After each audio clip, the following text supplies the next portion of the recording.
Howdy folks, Joel at Earth Tools here. We're going to do a run through on a oil change on the Powersafe transmission system on a BCS.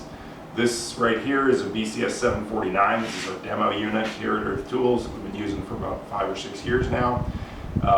All the Powersafe units from BCS, that is the 739, 749, 750, all use what they call a Powersafe clutch.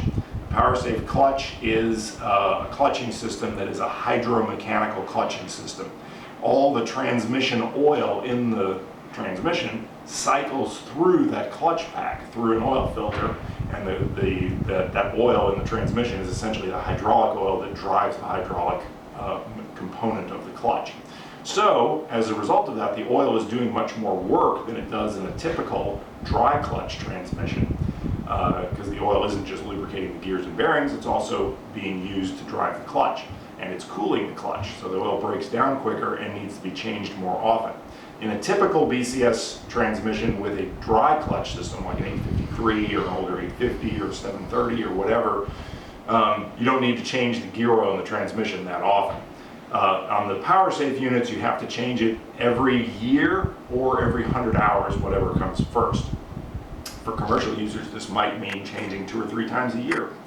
So the point is, if you don't change your oil and filter in the Powersafe system, the filter can plug up, it'll restrict the flow of oil through there, and it could damage your clutch. It will certainly void the warranty on the clutch if you don't change the oil and filter enough.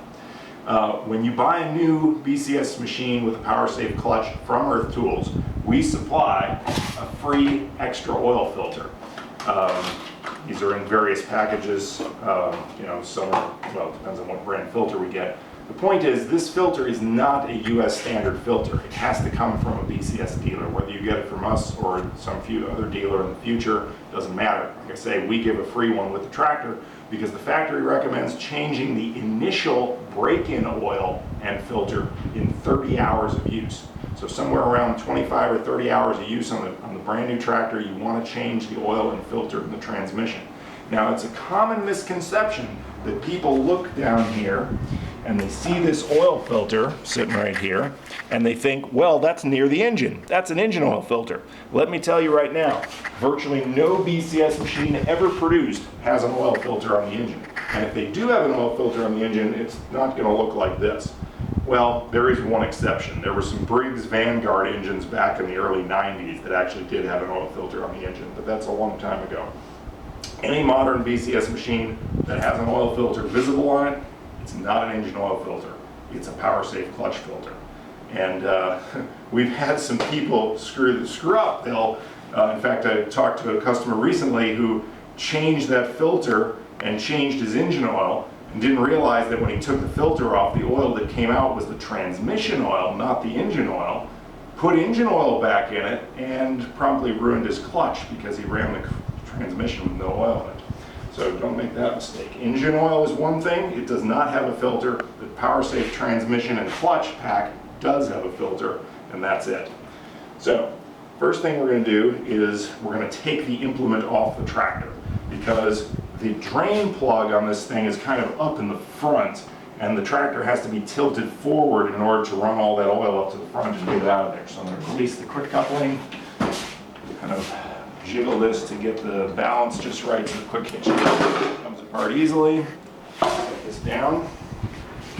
I'm also going to tilt the tractor slightly uphill, or I'm going to block up this wheel a little bit because the drain plug is on this side, so I want to tilt it this way to get all the old oil out. Just clean that up, put that under there. Might even get a second block here. Yeah, two blocks will give us a good oil drain pan. See what we did? We took an old gallon jug and just cut the side out of it. Works great. Stick it under there. The drain plug, if you want to bring it around to this side here, the drain plug on the Powersafe unit for the transmission is right there. It is a 22 millimeter bolt. Thank you for the extra light, Ken. And I'm going to get a 22 millimeter socket and wrench and take this thing out. Well, actually, this extension is too long. get this shortened up. There we go.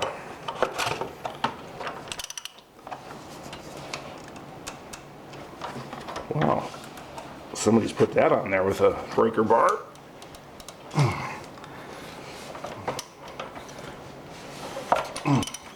Yeah, whoever put that on last meant it to stay on. Must have been my other mechanic. All right, there comes the old nasty oil. Look, it's terrible looking. Transmission oil should never be that black. It's one of those things, the plumber's sink always leaks, right? So we probably didn't change this as often as we needed to. Now on the inside of this oil drain plug, there is a magnet. That's why you've got all this awful looking stuff on here. That is, those are actually metal filings. Here, I'll take this out where you can see it better. These are metal filings covered in oil, and they stick to the magnet. So you just wipe that off. That's the job of the magnet, is to collect those metal filings to keep them out of circulation. Of course, the oil filter catches some of them too, but this is just an extra way to get rid of them. So just wipe that off when you're doing an oil change. We'll set this plug aside. All right. Now we're going to get the oil filter off of there while that's draining. I'm going to turn this drain pan to kind of get under the oil pan, or the oil filter too, because I'm sure a little oil will leak out there. Taking the old filter off, we don't really care if we screw up the old filter, so I'm just going to use a channel locks to get it off. Now to put a new filter on, you would never use a channel locks because it would dent the filter casing up. So we don't want to do that. You can just put it on hand tight, actually. Actually, this is kind of tight in here. Might be easier if I go under the tractor. Let's see. I'll just try. Oh, never mind. I can take this off by hand.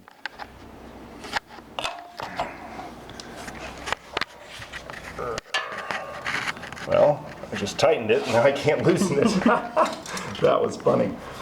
Well, we'll try the channel lock trick anyway.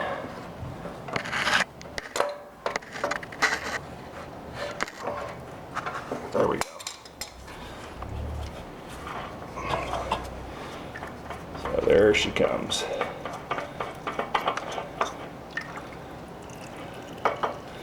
Okay, that filter is junk. I'll put that away. And I'll also take a rag and kind of wipe off the sealing surface here a little bit. Make sure no grit and dirt got down in there on the oil filter surface plate. Okay.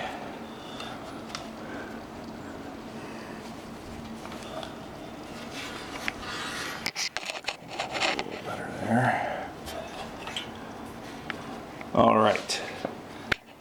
Look pretty clean. I can't see hardly.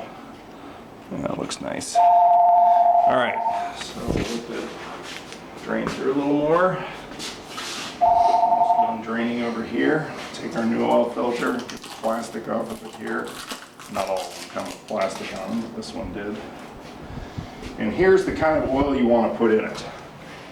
Tractor hydraulic and transmission fluid. Now this is just a Napa brand oil, as you can see. Here's the Napa's part number. But you can buy stuff like this just about anywhere. I mean, John Deere makes oil that meets these specifications.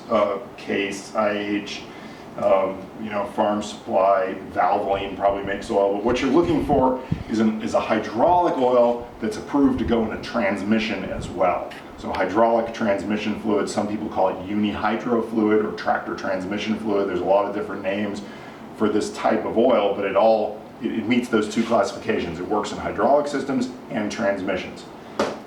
This is the type of oil you would find on, that would work in any skid steer loader, for example, or almost any modern farm tractor that runs hydraulic and transmission oil all in one reservoir. So we're going to get a little, so we'll get rid of that. Get a little clean oil and put on the filter's sealing surface there on the gasket. And then we'll run this filter on there.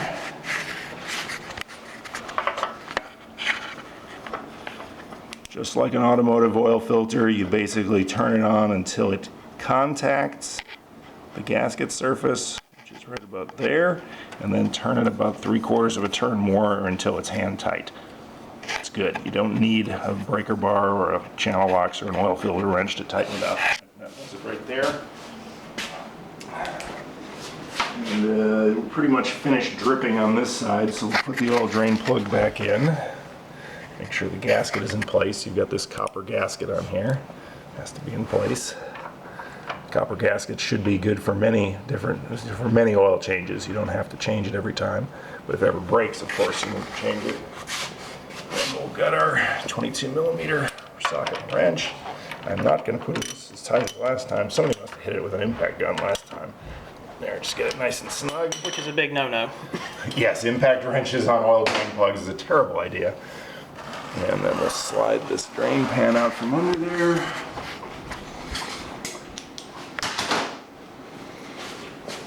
Get this out of the way. Okay, blocks out. And then we want to level the machine back up before we fill it with oil. So an easy way to do that in this case is to put the implement back on it. Because with this lawnmower on there, it happens to sit level. Now, you know, with some implements, the tractor won't sit level. For example, with a tiller or sickle bar, the tractor will actually lean downhill this way, so that would give you a bad reading. But with some implements, it sits level. So if your implement that you're putting on it doesn't make it sit level, you can always throw a block under the implement to level it up. Or if you don't have an implement around at all, just set the engine up on a block to hold the tractor at the correct level. Now this, I'm actually going to do a little compressed air here and blow off around that little fill cap. That black cap on the top of the transmission right there is your oil check and fill cap right there. You could use an old toothbrush or something to get the dust off of it. You don't want to have debris fall down in the transmission is the point. It just pulls up out of there. It is not threaded. Of course, there's no oil on the dipstick now, obviously, because we just drained it all out. It holds, well, depending on the transmission model, whether it's a 739 or 49, it's going to hold something like 2.5, possibly as much as 3/4 of transmission fluid. The best thing to do is add about 2 quarts, which is a half a gallon, and then start checking your dipstick until it comes up to the top level on the dipstick. So, nice clean oil. So we don't have to watch this entire process because you can tell what I'm doing here. This is pretty basic. So the transmission oil should be, you should probably check the level a few times a year, even between changes, just to make sure you don't have any leaks anywhere. Of course, if you have a leak, it should be obvious that oil's leaking out on the ground because you'll have a puddle under the machine. But Powersafe clutches have been pretty reliable overall, as long as the oil is, you know, kept clean and the filter changed. We've had several, people call in saying, "Oh, my tractor just doesn't work anymore. You put it in gear and it just stops after a few feet." When I say, "When was the last time you changed your Powersafe transmission filter?" There's a filter? There's oil in it? Well, that's the problem, and usually that fixes it. I mean, we've had a few mechanical failures on the Powersafe clutches as well, but in general, most of the problems have been solved by oil and filter changes. It's the reason they're there. So we put about a half a gallon in, so now I'm going to check the oil level. We're actually pretty good. I put a little more than a half a gallon in. I'm going to check this one more time. I'm going to put my glasses on because I'm getting old and blind. So pop it all the way in, pull it out. Yeah, we've got oil a little over the full mark, but again, the filter and pump cavity is not quite full yet because I haven't started the tractor. So we're good for right now. What I'll do is I'll start the tractor up, run it a few minutes, engage and disengage the clutch, and then I'll come in here and check it again. And if it needs to be topped up, I'll top it up. We're good to go for another 100 hours of use. Thanks for watching.